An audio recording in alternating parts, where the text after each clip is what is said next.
আসসালামু আলাইকুম। এখন শুনবেন সংবাদ শিরোনাম।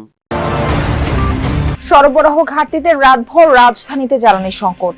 আজ পাম্পগুলোয় তেল পৌঁছালে স্বাভাবিক হওয়ার প্রত্যাশা। বাঘাবাড়ি ডিপোতে পাল্টাপাল্টি অভিযোগ। যৌথ বাহিনীর আগ্রাসনে ইরান লেবাননে ৩,০০০ ছাড়ালো প্রাণহানি। আলোচনার সম্ভাবনায় গুরুত্বপূর্ণ অবকাঠামোয় হামলা পরিকল্পনা ১০ দিন পেছালো ট্রাম্প। অন্তর্বর্তী সরকারের সাথে যুক্তরাষ্ট্রের হওয়া চুক্তি নিয়ে সংসদে আলোচনার পরামর্শ বিশ্লেষকদের। পর্যালোচনা চলছে জানালেন পররাষ্ট্র প্রতিমন্ত্রী।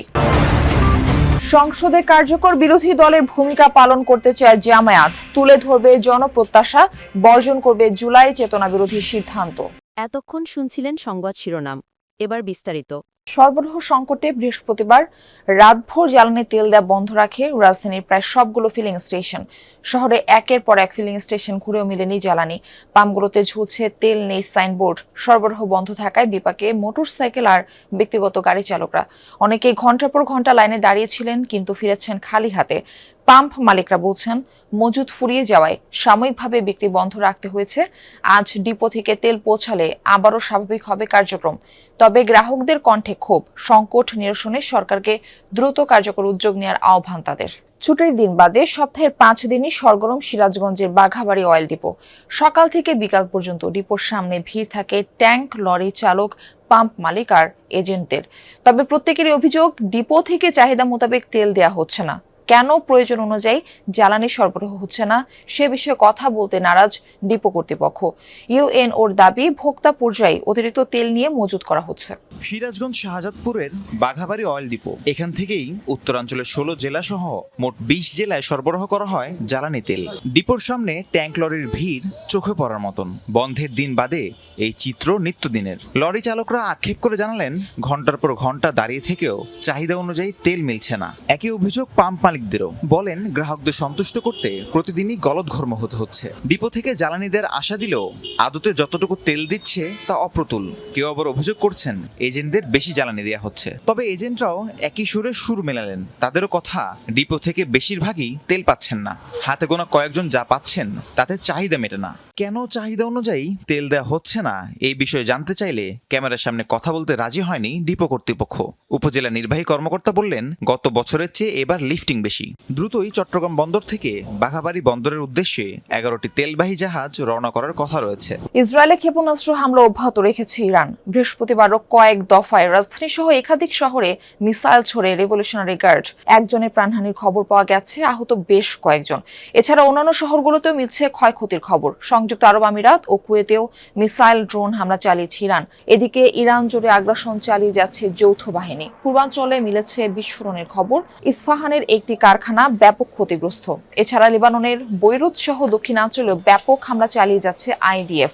যৌথ বাহিনীর চলমান আগ্রাসনে ইরান ও লেবাননে প্রাণহানি ছাড়িয়েছে ৩,০০০।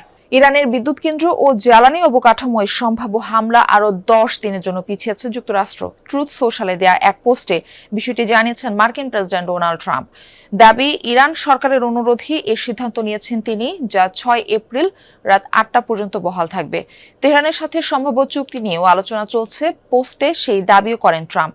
তবে ইরানের পক্ষ থেকে মেলেনি অনুরোধের কোনো নিশ্চয়তা। এর আগে 2 দফায় দেশটির বিদ্যুৎ কেন্দ্র ও জ্বালানি অবকাঠামোতে মার্কিন হামলা স্থগিতের কথা জানিয়েছিলেন মার্কিন প্রেসিডেন্ট। ইসরায়েলি হামলায় ইরানের নৌবাহিনীর প্রধান আলী রেজা তাতসুইরি নিহত হয়েছেন। বৃহস্পতিবার এমন দাবি করেছে তেল আবিব। বৃহস্পতিবার দেশটির প্রতিরক্ষা মন্ত্রী ইসরায়েল কাজ দেন এই বিষয়ক বিবৃতি। অবশ্য ইরানের তরফ থেকে নিশ্চিত করা হয়নি তার মৃত্যুর খবর। 2018 সাল থেকে আইআরজিসির নৌবাহিনীর কমান্ডার হিসেবে দায়িত্ব পালন করে আসছেন তিনি। চলমান যুদ্ধে হরমুজ প্রণালী অবরোধেও ছিল তার কৌশলগত ভূমিকা।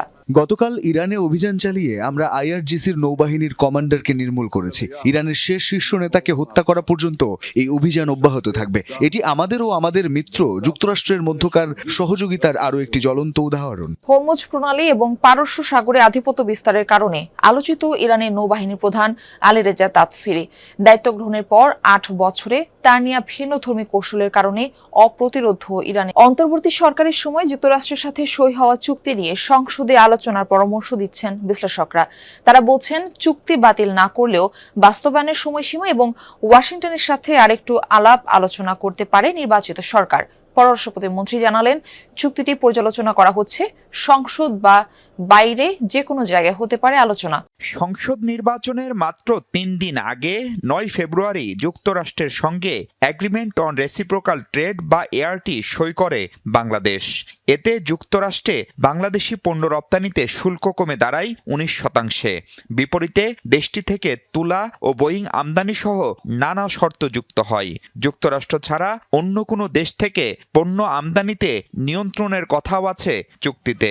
নির্বাচিত সরকার দায়িত্ব নেয়ার ২ সপ্তাহের মধ্যে ঢাকা সফর করেন দক্ষিণ এশিয়ার দায়িত্বে থাকা যুক্তরাষ্ট্রের সহকারী পররাষ্ট্রমন্ত্রী পল কাপুর।